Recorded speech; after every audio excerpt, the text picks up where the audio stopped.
좁은 문, 좁은 길. 우리가 잘 아는 내용입니다.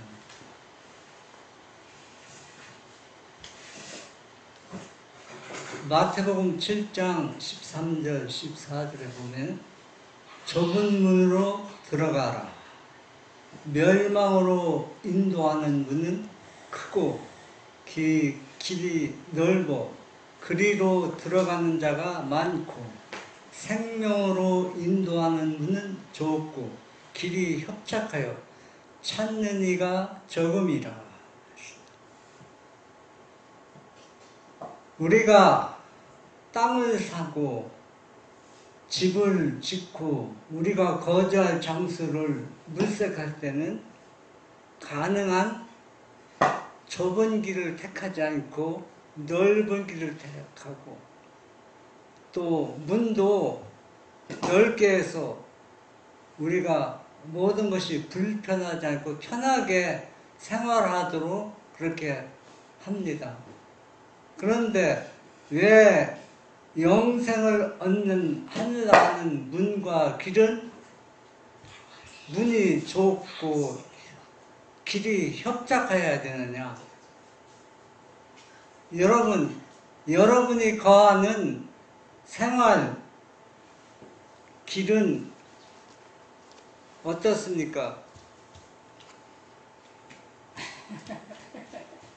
우리가 살기에 불편하지 않도록 문도 넓게 내고 또 도로도 길도 넓게 하고 또 그렇게 합니다. 또 땅을 살 때도 돼요. 냉지 땅은 값이 훨씬 적고 값이 쌉니다. 그런데 왜 하늘 가는 길은 불편해야 되는가? 불편한 게 아니라 불편하죠. 세상 사람들이 너무 넓은 길을 많이 핸들갖고 하늘 가는 길은 조금밖에 안 비쳤어요. 하늘 가는 길은 불편합니다. 그렇기 때문에 편한 길, 넓은 문으로 통과하는 사람들이 많이 있다는 얘기입니다. 왜? 좁은 길은 불편하기 때문에 불편하고 한다는 얘기는 희생을 요구한다는 얘기입니다. 그러면 우리가 좁은 문 들어가는 길은 영생이고 넓은 길로 가는 것은 파멸의 길이라고 성경은 우리에게 말씀해 주고 있습니다. 거기에 넓은 문은 많이 가는 사람이 많이 간다고 그래서 넓은 문이라고. 신불기원 279 저희가 순종하기로 약속한 것이 아무런 희생도 요구하지 않을 때에만 그 약속을 이행하는 것처럼 보인다. 그러나 극기와 자아희생이 요구될 때나 십자가를 져야 할 일이 생길 때에는 뒤로 물러간다. 그리하여 의무에 대한 자각은 사라지고 하나님의 계명을 알고 범하는 일이 습관화된다. 귀로는 하나님의 말씀을 듣지만 영적 식별력은 사라져버렸다. 마음은 완고해지고 양심은 마비된다. 예, 우리가 처음부터 좁은 길을 가는 게 아닙니다. 우리가 예수님을 알지 못했을 때, 또 우리가 처음에 예수님을 믿기 시작할 때는 하나님의 말씀이 무슨 내용인지 무엇을 원하는지 잘 모르고 하나님을 믿고 교회에 다니게 된다는 얘기입니다.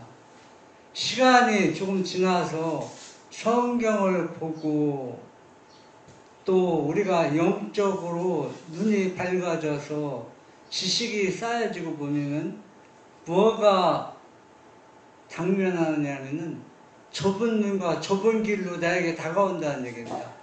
좁은 눈, 좁은 길은 바로 우리에게 희생을 요구한다는 얘기입니다. 그 희생을 요구하기 전에는 별로 표가 안 나요. 그런데 희생이 요구할 때는 사람들이 뭘 포기한다는 얘기예요. 극기와 희생을 하지 않고 넓은 문으로 간다는 얘기입니다. 여러분, 사람들이 한 가지 혼선하고 있는데, 여러분 자아 죽인다 해서 구원받는 게 아니에요. 내가 조금 후에는 말씀하겠지만은, 구원받는 사람이 자아가 있는 사람도 구원 못 받아요. 여러분, 십계명은 누가 지키는 겁니까? 구원받은 사람이지. 구원받은 사람이 지키는 것이지 구원받은 사람이 지키는 게 아니라는 걸 우리가 확실히 알고 우리가 예수님을 믿어야 돼요. 예? 여러분, 십계명을 지켜야 구원받는다면 구원받을 사람이 누가 있어요? 아무도 없습니다. 그 어려운 거 어떻게 구원을 얻습니까? 이미 구원받은 사람에게 그 말씀을 주신 거라는 얘기입니다. 그러니까 자아가 버리지 못했다고 헤매는 것은 내가 구원받지 못했다는 거예요. 그렇기 때문에 또다시 자아와 싸우는 겁니다. 그래서 우리가 예? 그러면 자아를 안 버린 사람 구원 안 받았네.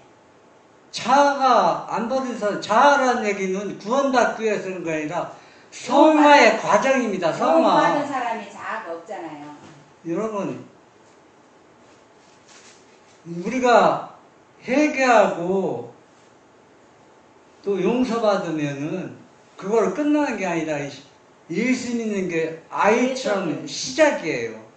그래서 자라나는 과정에서 자아와 싸우는 것이지 구원받기 위해서 싸우는 게 아니라는 얘기입니다. 우리의 품성이 예수님을 닮아가는 과정에서 자기 자신과 싸우는 겁니다.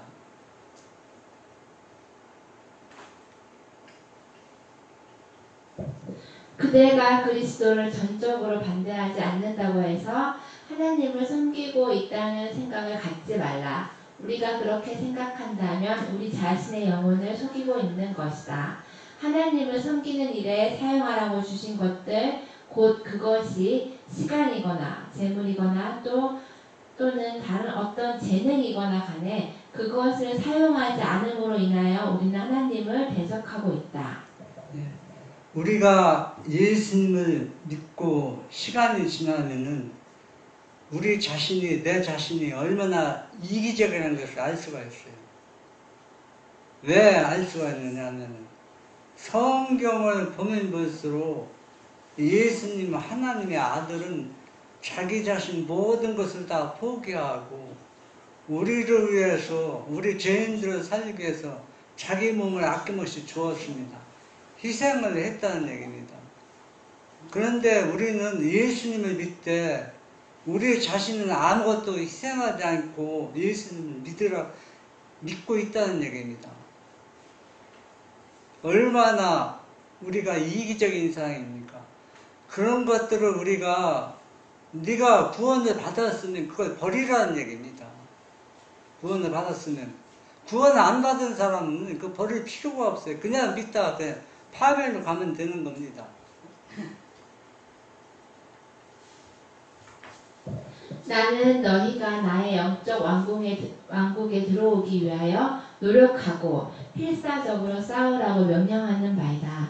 그리스도인의 생애는 하나의 싸움이며 진곤이다. 그러나 얻어야 할 승리는 인간의 힘으로 얻어지지 않는다. 싸움의 장소는 곧 마음이다. 우리가 싸워야 할 싸움, 인류가 지금껏 싸운 가장 큰 싸움은 자아를 하나님의 뜻에 굴복시키는 것, 곧 마음을 사랑의 주권에 바치는 것이다. 예. 예수님께서는 분명히 이렇게 우리에게 명령하십니다. 너희가 나를 믿고 나를 따르되 어디에 들어오라. 영생의 왕국에 들어오라고 합니다. 그래서 들어와서 어떻게 합니까? 노력하고 필사적으로 싸우는 겁니다. 누구와 싸우는 거예요? 자기 자신 자아와 싸우는 겁니다. 내가 구원받으려고 싸우는 것이 아니라 이미 하나님의 명령에 따라서 하나님의 왕국에 들어왔기 때문에 나의 것은 어때요? 자기 자신 걸 다 버리라는 얘기입니다. 근데 사람들은 회개하고 거듭나면은 끝난 줄 아는데 싸움의 시작이에요. 거듭난 건 아무것도 아닙니다. 이미 여러분 그 운전면허를 따면은 차에다 뭐라고 씁니까? 초보자, 또 아기, 병아리. 또 병아리 그렇게 합니다. 그러니까 운전면허는 땄을 때 뭐 아직 길에 마음대로 차를 운행할 수 있는 그 정도로 되지 않았다는 얘기입니다. 우리도 거듭남은 최고의 수준에 오른 거로 착각하고 오는데 거듭나고 회개하면은 운전면허 막 딴 것처럼 모든 것이 서툽니다.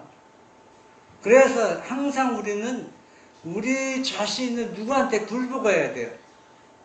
예수님께 매일 굴복해야 되는 겁니다. 그 과정에서 우리가 누구와 싸우는 겁니까? 내 자신과 싸우는 겁니다. 네? 혈통으로나 육정으로 난 옛 본성으로는 하나님의 나라를 위협으로 받을 수 없다. 유전적 성향, 곧 이전 습관을 버리지 않으면 안 된다. 영적 왕국에 들어가려고 하는 사람은 암흑의 왕국의 세력을 등에 업고 있는 거듭나지 않은 본성에서 나오는 모든 능력과 정욕이 자신을 대항하여 싸우고 있다는 사실을 깨닫게 될 것이다. 네. 우리가 회개하고 거듭나면은 유전적인 우리의 그 본성이 완전히 소멸되는 게 아니에요. 소멸되지 않기 때문에 그게 자꾸 내 마음속에서 일어나는 겁니다. 그런데 믿음으로 말미암는 의가 뭡니까? 우리는 계속 예수님께서 우리의 죄를 다 용서해 주시고 모든 유혹과 죄를 이길 수 있는 뭘 주신다고 했어요? 능력과 은혜를 주신다고 했습니다. 그래서 예수님의 의와 그 은혜를 통해서 우리가 계속 나의 마음속에서 일어나는 자아와 계속 싸우는 겁니다. 그래서 어떤 목사님은 자아가 세천사의 기별의 핵심이라고 얘기했는데 그거는 완전히 오해하고 있는 겁니다. 여러분 예수님은 믿지 않는 사람 구원받은 사람들에게 당신은 자아를 버려야 된다는 그 기별입니까? 아니잖아요. 이미 구원받은 사람들이 자기 자신이 쌓아야 할 과정이지 우리가 초신자에게 주는 기별이 아니라는 얘기입니다. 그래서 세천사의 기별의 핵심은 오직 십자가에 달리신 예수 그리스도가 구원해 주라는 것을 우리가 알 수 있습니다. 그래서 우리는 우리 자아와 싸우는데 이거는 내 힘과 능력으로는 이거 이길 수가 없다는 얘기입니다. 누가 주시는 의를 통해서 매일 예수님이 주시는 의를 통해서 우리 자아를 극복할 수 있다는 얘기입니다. 여기 보면 그림에 보면은 지금 여행을 하고 있는데 하늘에 올라왔는데 자꾸 오르막길인가. 저도 운동을 많이 하지 않지만 운동을 하면 어덕배기로 올라갈 때 숨이 차요. 빨리 걸으면 또 땀이 납니다. 하늘에 올라가는 길 과정에서도 처음에는 길이 넓어서 짐보따리 필요한 거 다 가지고 갑니다. 그런데 길이 협착하고 좁고 뭐면은 불필요한 건 다 버리고 내 몸만 가지고 가요. 예. 그러면 좁은 길도 갈 때는 넓잖아요. 근데 넓은 길 가는 사람은 그 참 가는 좁은 길 가는 길도 요만큼이고 넓은 길 가는 데도 요만큼인데 그럼 사람들이 왜 넓은 길 가는 쪽이면 어떻게 잘 알아서 골라가요? 그러니까 사람들이 그림은 안 나왔지만은 옆에는 또 편하게 사는 넓은 거, 세상에 편하게 사는 거가 넓은 길이야. 세상 가서 이 쇼핑하고 뭐하고 막 그런 거 즐기는 거. 좁은 길로 가면은 내가 필요한 거 다 못 가지고 가요. 몸만 반드시 걸어갈 수 있어요. 그래도 은별이 넓은 길 가겠대요. 은별이요? 네. 아니. 아니. 넓은 길 안 가면은 간대요. 예? 예, 다음에는 넓은 길로 가는 사람들의 결과가 실제로 환란을 당해서도 얼마나 어려움을 당할지 우리가 성경을 통해서 우리가 또 다시 확인할 것입니다. 그거 꼭 하셔야 돼요. 예수께서는 가정과 안식처로 이어지는 좁고 비탈진 길을 그리스도인의 노정에 대한 인상적인 상징으로 사용하셨다. 그분께서는 내가 너희 앞에 제시한 길은 좁고 그 문이 들어가기 어렵다고 말씀하셨다.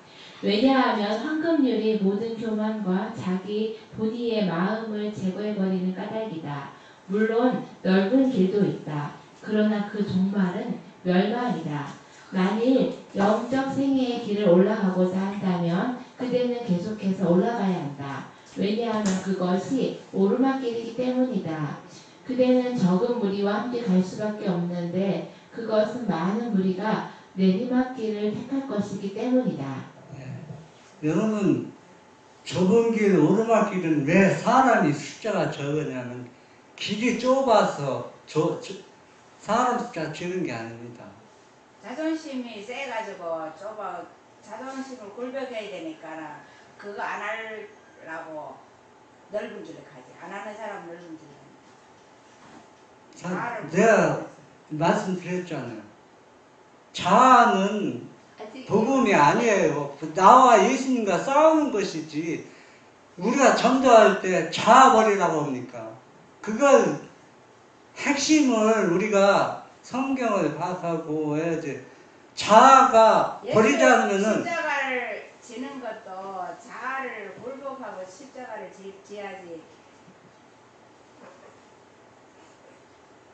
자아가 구원받은 사람에게 필요한 것이지 구원받지 못한 사람에게 자아 버리라면 그 사람은 어떻게 자아를 버립니까?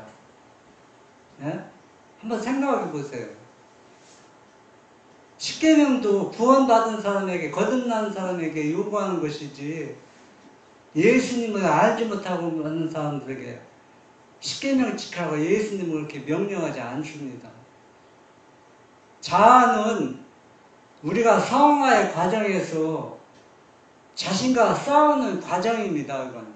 그래서 이 과정에서 실패하면 그 사람은 영생에 들어가지 못하는 거예요. 좁은 길은 왜 많이 안 가냐고. 좁은 길은 사람이 적어서 좁은 길 하는 게 아니라 예를 들어서 좀 나왔죠. 내가 자아가 자꾸 살아납니다. 살아나면은 자아를 이기기 위해서는 내가 버릴 걸 버려야 되고 이기심을 버려야 되는데 자아가 버리기 싫은 사람들은 자기 자신을 사랑하는 사람들은 좁은 길을 포기하고 넓은 길을 가는 겁니다. 이건 우리가 이거 성경을 볼 때 그 예수님이 자아를 버리라는 건 내 자신에게 한 얘기입니다.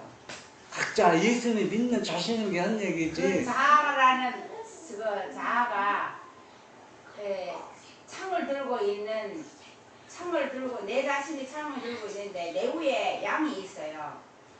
그러니까는 내 자신을 죽이는 내 자신 창을 들고 있는 나를 예수님께 드려가지고 예수님이 나를 자아를 죽이게 해주는 거니까 그게 포함되기 때문에 여러분이 가 있어 봐요. 지금 여러분들 김상월 일사님 전도할 때 어떻게 전도합니까? 예수님 믿으라 그랬죠. 예수님 믿으라고 했죠. 그러니까 예수님 믿은 사람은 그렇게 지금 우리가 그거는 자아는 자기 자신과 싸우는 과정을 지금 예수님이 예인이시나 성경을 통해 얘기하지 이것을 복음을 전하라고 한 얘기가 아니라는 얘기입니다. 자기 자신에게 지금 명령하는 거예요. 그걸 우리가 바르게 인지하고 해야지. 그러면 여러분이 전도할 때 당신 자아 때문에 구원 못 받습니다 합니까? 우리 구원은 오직 예수님은 잘 없어진다. 구원은 예수 그리스도 통해서 구원받는 거예요. 그래서 자아가 얼마나 중요한지 다 알고 있습니다. 자아가 중요하기 때문에 자아를 굴복하지 않은 사람은 넓은 길을 가는 거예요. 좁은 길을 가지 않고.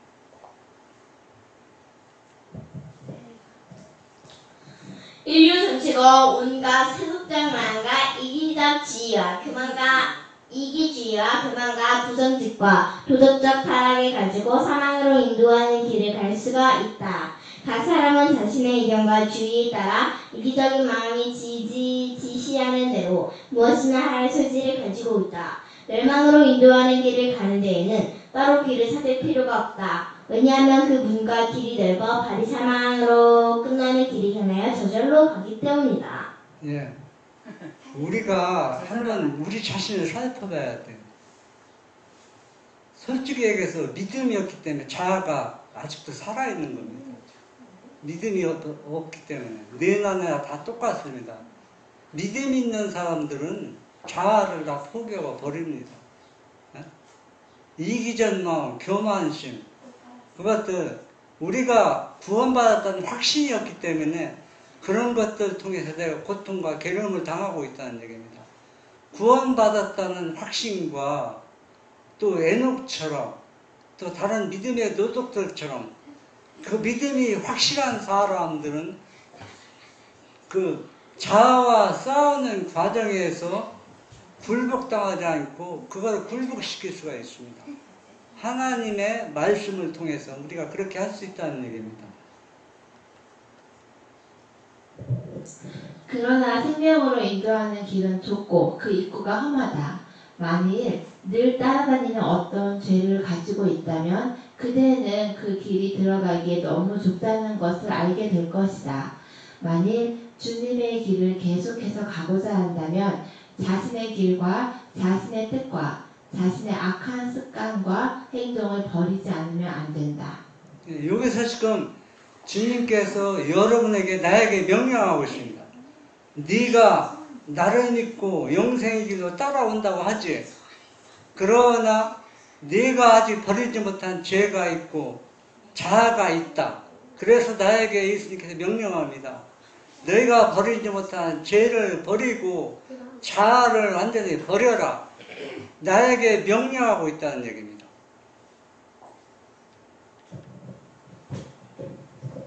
그리스도를 섬기고자 하는 자는 세상의 의견을 따르거나 세상의 표준에 맞출 수 없다.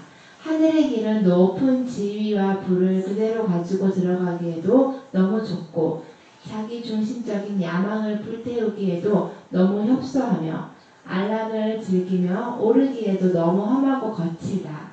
그리스도의 몫은 고통, 인내, 자아희생, 비난, 궁핍, 그리고 당신을 대항하는 죄인들의 반박이었다.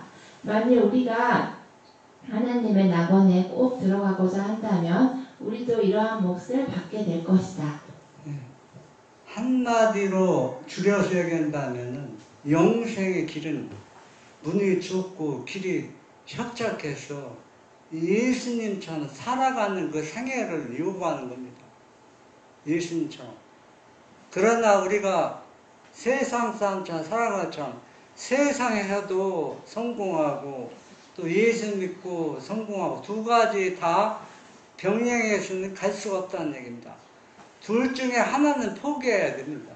차라리 멸망의 길, 넓은 길로 가든지 그렇지 않으면 영생의 길, 좁은 길로 가든지 우리는 두 가지 가지고 갈 수가 없습니다. 두 가지 가지고 가는데. 마태복음 16장 24절 이에 예수께서 제자들에게 이르시되 아무든지 나를 따라오려거든 자기를 부인하고 자기 십자가를 지고 나를 좇을 것이니라.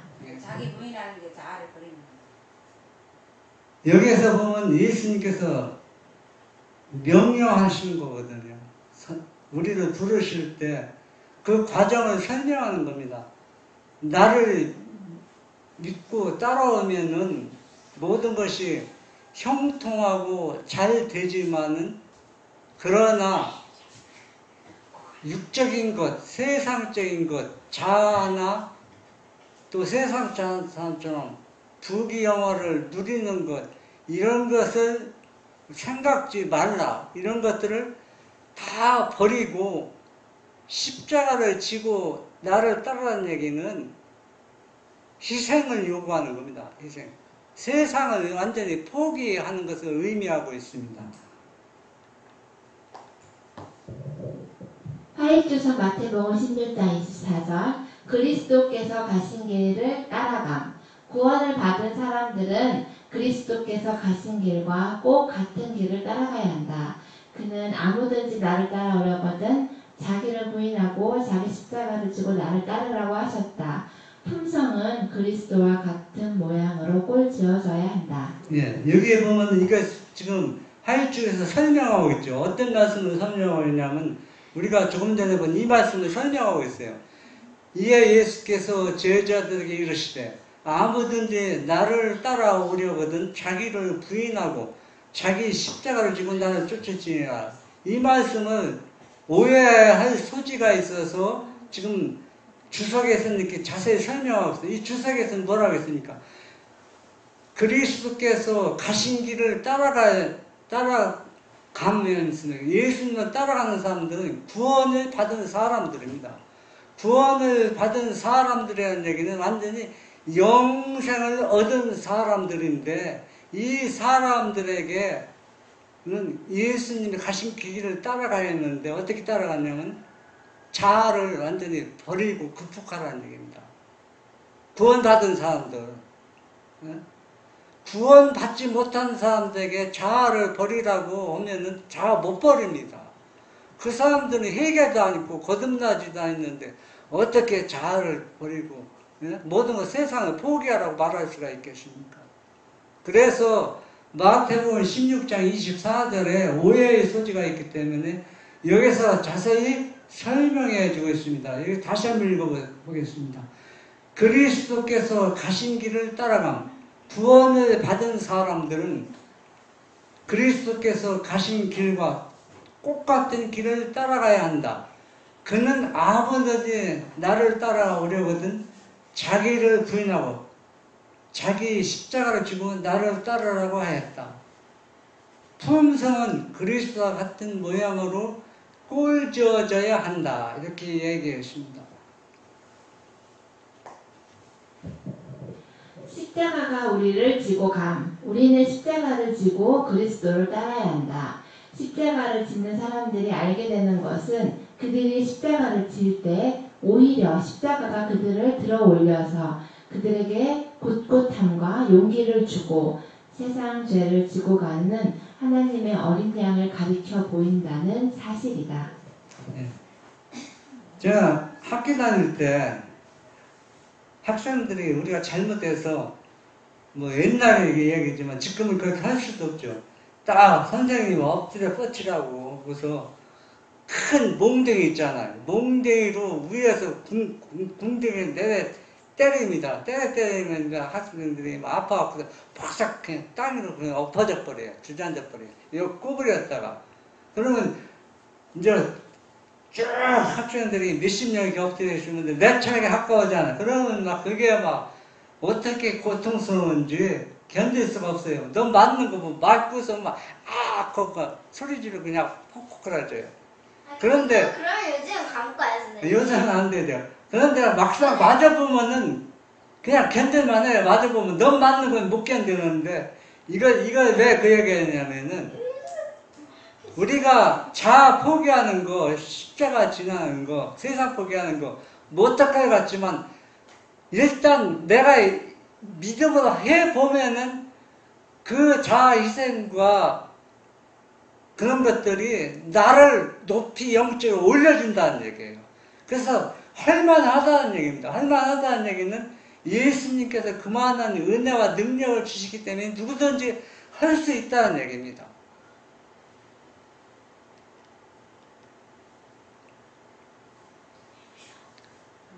마태복음 10장 21절 22절 장차 형제가 형제를 아비가 자식을 죽는데 내어주며 자식들이 부모를 대적하여 죽게 하리라.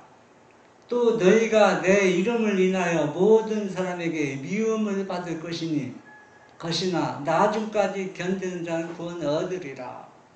여러분, 지금은 형제죠, 친구죠, 부모죠. 장차 어떤 일이 벌어지느냐면 형제고 자식이고 부모가 없습니다. 가장 뭐가 돼요? 원수가 됩니다. 네? 그러니까 예수님을 안 믿으면 원수가 되니까 예수 믿게 하면 원수가 안 되지. 예수님 믿고 다 구원받으면 원수가 안 되죠. 그래서 이 모든 어려움을 나중까지 견디는 자는 뭘 받으리라? 구원을 받으리라. 우리가 한 번 구원받았다 해서 끝나는 게 아니에요. 그래서 오늘날 많은 사람들은 우리가 한 번 십자가를 통해 용서받았으면 됐지 뭘 끝까지 놔야지 용서받느냐. 그래서 다른 길로 가는데, 넓은 길로 가는 사람들이 많이 있습니다.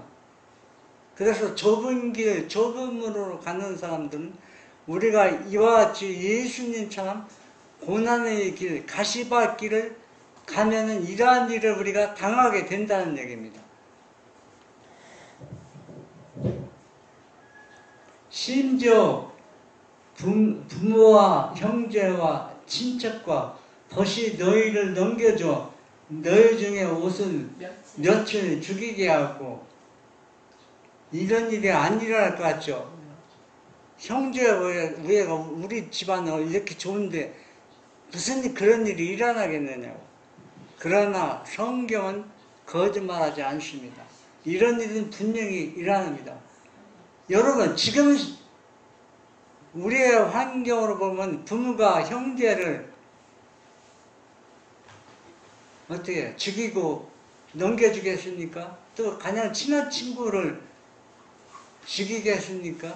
절대 그런 일은 없을 것이라 하지만은 하나님의 은혜가 지상에서 거치면은 이런 일들이 우리 주변에서 일어난다는 얘기입니다.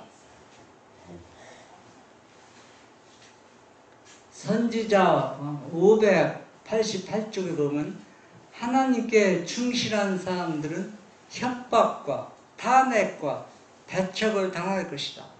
그들은 심지어 부모와 형제와 친척과 벗에게 배반당하여 죽기까지 할 것이다.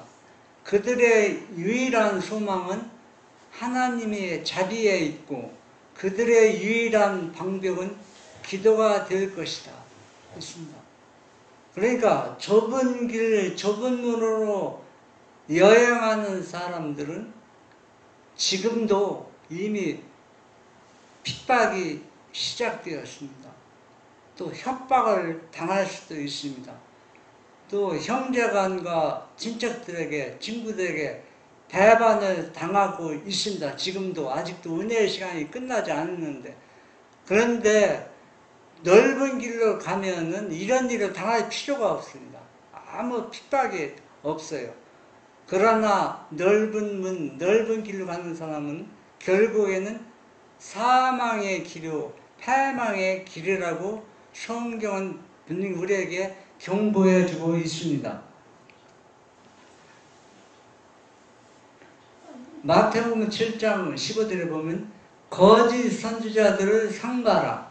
양의 옷을 입고 너에게 나오니 속에는 노랗지 않은 일이라. 그 초기문집에 보면은 흔들림이 끝나고 대환란이 일어났을 때 어떤 일들이 벌어지냐면 우리 주변에서는 7장이 일어나고 하나님의 심판이 시작될 때 거짓 목사들, 거짓 그리스도인들, 그 거짓 믿음의 형제들 때문에 속아서 신앙생활을 잘못하는 사람들, 그 사람들이 그때는 하나님으로부터 자비가 섞이지 않는 7재앙을 당하고 심판을 당한다는 얘기입니다. 그래서 우리가 은혜의 시간 동안 그런 일들이 우리에게 다가오기 전에 뭘 조심하라? 거짓 선지자들 삼가하라. 양의 옷을 입고 너에게 나오냐? 속에는 노랗지 않은 데라. 이리는 양을 잡아먹잖아. 결국은 겉모양은 온유하고 겸손하고 하나님의 말씀대로 사는 것 같지만은 속에는 뭐예요? 이리와 똑같은 그 성질을 가지고 우리를 속이고 있다는 얘기입니다. 그래서 우리가 이 마지막 시대에는 살아남는 길은 목사님의 설교나 또 그런 걸 통해서 우리가 살아남지 못합니다. 내 자신이 기도하고 또 열심히 성경을 상고해서 하나님의 말씀을 우리가 진정으로 내 마음판에 새기고 그 말씀이 하나님의 말씀을 우리가 바르게 이해해서 그 말씀을 순종해서 거짓 선지자, 거짓 그리스도인 벗에게 우리가 뭘 당하지 않도록 속임을 당하지 않도록 우리가 스스로 성경을 연구하고 기도를 해야 된다는 얘기입니다.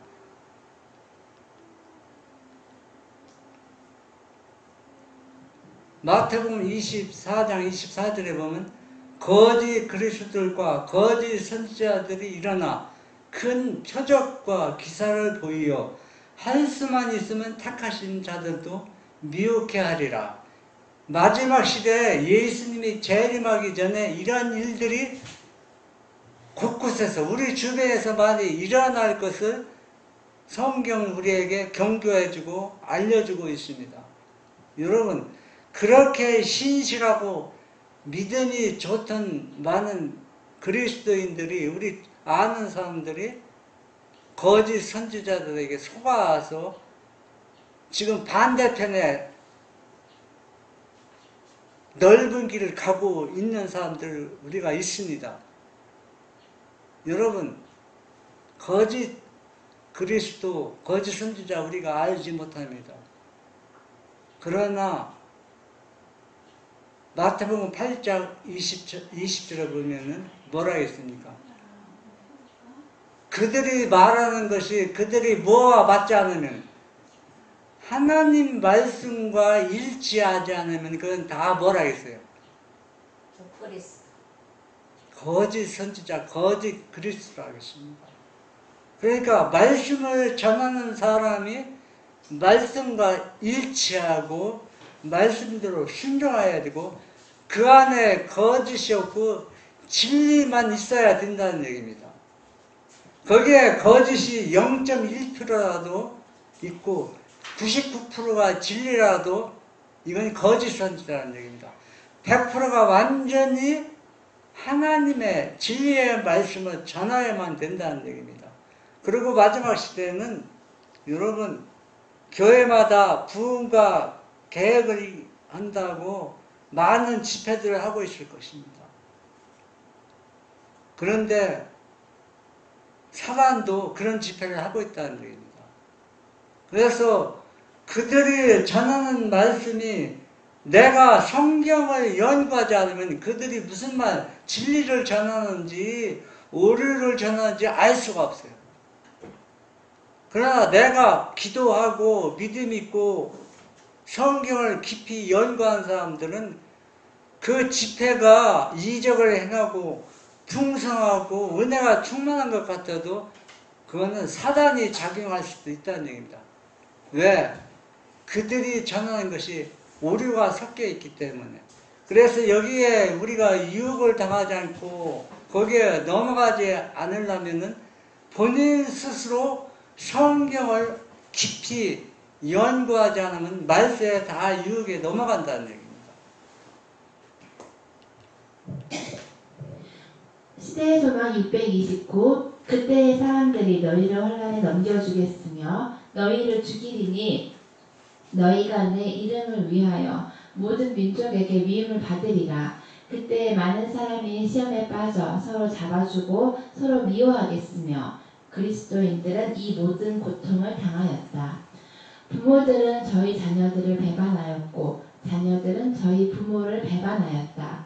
친구들은 저희 친구들을 사내들이 넘겨주었다. 박해자들은 스데반과 야고보와 다른 그리스도인들을 살해하여 저희 목적을 성취하였다.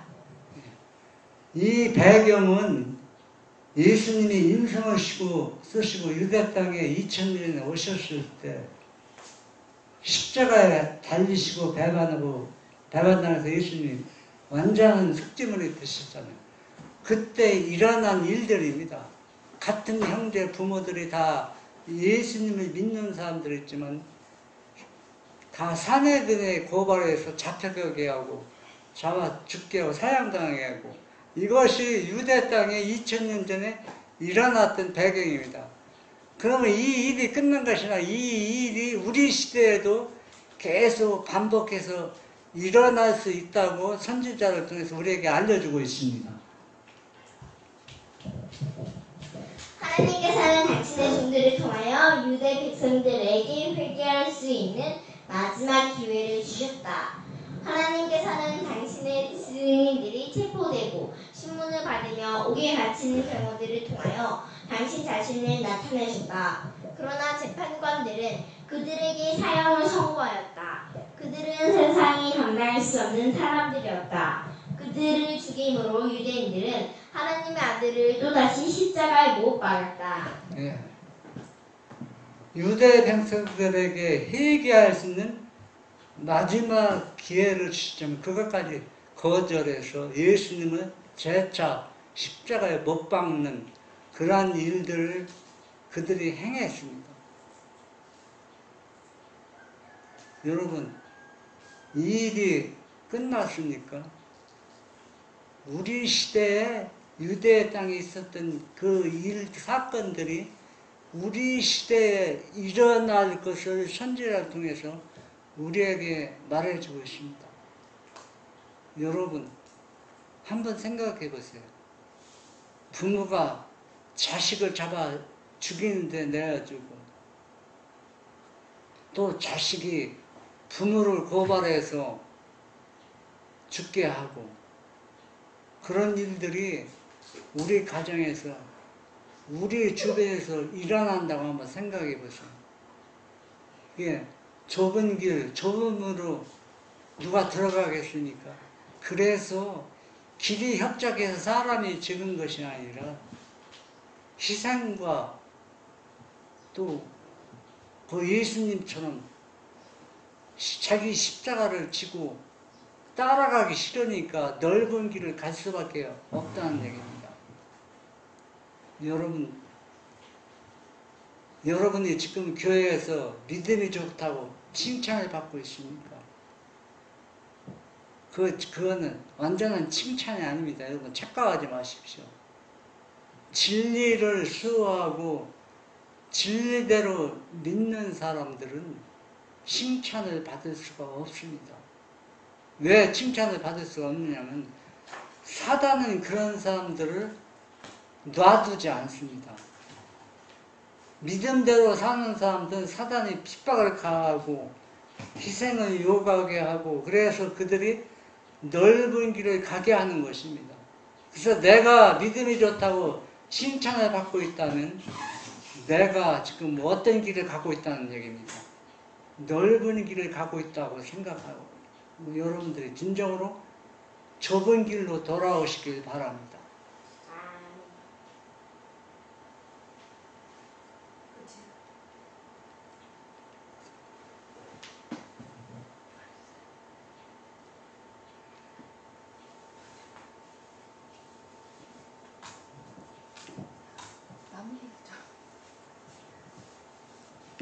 그래서 우리가 지금 좁은 눈, 좁은 길 다루면서 셋째 천사의 기별과 맥락을 같이 하지만 셋째 천사의 기별과 조금 차원이 다릅니다. 셋째 천사의 기별은 그 기별도 그 길을 따라가는 사람들은 좁은 문, 좁은 길로 가는 것입니다. 그래서 우리가 지금 내가 가장 염려하는 것이 있습니다. 무엇을 염려하냐면은 사단이 계변으로 많은 교회에서 지금 부흥 집회가 일어나고 있습니다. 그래서 사람들을 이 교회에서 떠나지 못하게 꼭 붙잡아 두는 겁니다. 왜 떠나지 못하겠냐면 이 교회를 끝장 다니고는 안전하다. 그러니까 이 교회에 충성하고 이대로 살아면은 내가 구원을 받는다. 그렇게 우리 그리스도인들을 사단이 유혹하고 있습니다. 그런데 셋째 천사의 기별은 교회가 절대로 부흥과 개혁이 일어날 수 없다고 못을 박았습니다. 왜 못을 박았느냐면 부흥은 할 수 있어요. 부흥은. 그러나 개혁은 일으킬 수가 없어요. 한 조직으로는 개혁이 불가능합니다. 개혁은 조직을 재조직하고 구성을 바꿔야 되거든요. 지금 그렇게 우리 교회 시스템이 그렇게 되어 있으니까 위에서 명령하면 다 따라 순종하도록 되어 있습니다. 그렇기 때문에 지금 현 시대 부흥과 개혁을 통해서 그리스도의 재림을 준비시키는 건 불가능하다는 얘기입니다. 그래서 여러분들이 성경을 깊이 연구해서 이 시점에서는 내가 어떤 노선을 택하고 어떻게 주님의 재림을 준비하였지 여러분 자신이 말씀을 통해서 여러분이 선택을 해야 된다는 얘기입니다. 제가 분명히 재차 말씀드리지만 스스로 성경을 깊이 연구하지 않고 또 기도하지 않는 사람들은 마지막 시대에 다 유혹에 넘어간다는 얘기입니다. 그 유혹에 넘어간다는 얘기는 거짓교리와 거짓 부흥에 다 넘어간다는 얘기입니다. 여러분 진리가 속하지 않는 그 집회, 그 부흥 집회에 가면은 하나님의 영, 성령이 내리는 것이 아니라 무슨 영이 내리니까? 사단의 영이 내립니다. 그래서 이런 일들이 우리 주변에서 많이 일어날 것을 엘렌 지 선지자를 통해서 우리에게 경고해 주고 있습니다.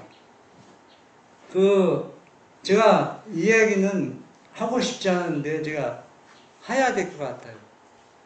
왜 해야 되느냐면은 엘렌 지 화이트 선지자가 어떤 말씀이냐면 몸이 너무 아프고 괴로워서 그 장막 집에 갈 수가 없었습니다.